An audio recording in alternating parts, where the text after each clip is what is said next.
సత్తెనపల్లి పోలీసులు వాస్తవానికి మాట్లాడుకుంటే సత్తెనపల్లి పోలీసులు అమాయకులు. ఏం చేస్తారు? పైనుంచి పాలకులు తప్పుడు కేసులు పెట్టండి, తప్పుడు కేసులు పెడితేనే వైఎస్ఆర్ కాంగ్రెస్ పార్టీ వాళ్ళ మీద తప్పుడు కేసులు పెడితేనే మీరు లా అండ్ ఆర్డర్ కుర్చీలో ఉద్యోగంలో ఉంటారు, లేదంటే కనుక అయితే సస్పెండ్ అవుతారు, లేదంటే లూప్ లైన్ లో ఎక్కడో అక్కడ కనీసం జీతం కూడా రానటువంటి ఉద్యోగంలోకి వెళ్తారు అని చెప్పి బెదిరిస్తే ఎస్పీ ఏం చేస్తాడు, డిఎస్పీ ఏం చేస్తాడు, సిఐ ఏం చేస్తాడు? ఇవాళ మా ఇంటికి వచ్చి మా ఆఫీస్ కి ఒక కాగితం అంటించారు. ఏమని కాగితం అంటించారు? 11 సెక్షన్లతో, ఒక సెక్షన్, 2 సెక్షన్, 3 సెక్షన్లు కాదు, 11 సెక్షన్లతో సత్తెనపల్లి పోలీస్ స్టేషన్ లో నేరం నమోదైంది. ఆ నేరం విచారణలో నీ పాత్ర అంటే పేర్ని నాని పాత్ర బాగా ఉన్నట్టుగా రూఢి అయింది. బాగా లోతైన విచారణ చేస్తే విచారణలో నా పాత్ర ఉన్నట్టుగా రూఢి అయిందంట. అందుకు నన్ను ముద్దాయిగా చేర్చారంట. ఏంటయ్యా నేరం? పోలీసు ఆంక్షల్ని అతిక్రమించి జనాల్ని పోగేశావు.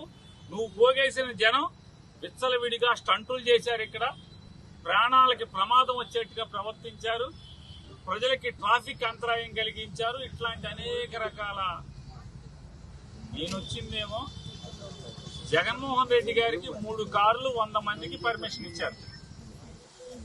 తాడేపల్లి జగన్ గారి ఇంటి దగ్గర నుంచి నేను జగన్ గారి కారులో వచ్చాను.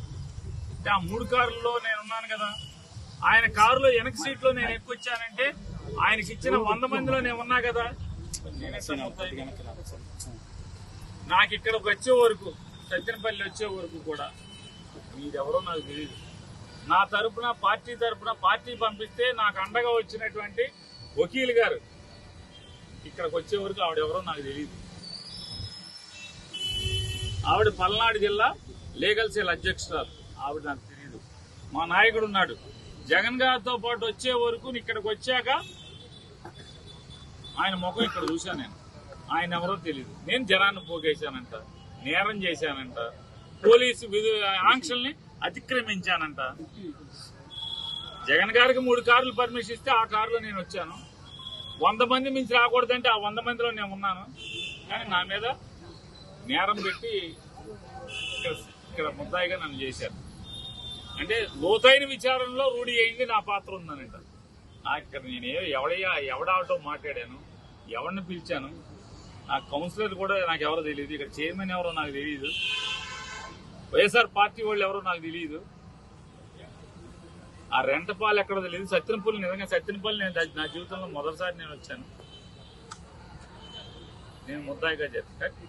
ఇవాళ జరిగేటువంటి ఈ రాష్ట్రంలో జరుగుతున్న ఈ సైకో పరిపాలన, ఈ నరకాసుర పరిపాలన ఏ రకంగా జరుగుతుందనడానికి ఇది ఉదాహరణగా చెప్తూ, కేసు పెట్టినంత మాత్రాన, నన్ను సత్తెనపల్లి పోలీస్ స్టేషన్కి పిలిపించినంత మాత్రాన, లేదా వాయిదా కేసు బందర్ నుంచే సత్తెనపల్లి కోర్టుకి నేను వచ్చినంత మాత్రాన, లేదు ఇవాళ సత్తెనపల్లి కాదు రేపు జగన్ గారితో ఎక్కడికి వెళ్తే రాష్ట్రంలో ఏ మూలకి వెళ్ళినా ఆ మూలకి కేసు పెట్టినంత మాత్రాన నేను జగన్ జెండా వదులుతానా, జగన్మోహన్ రెడ్డి పేరు మర్చిపోతానా, జగన్తో తిరగటం మానేస్తానా? మీ ఇష్టం వచ్చినన్ని కేసులు పెట్టుకోండి. మీ మీద వైఎస్ఆర్ కాంగ్రెస్ పార్టీ వాడి మీద, వైఎస్ఆర్ జగన్ జెండా మోసేవాడి మీద.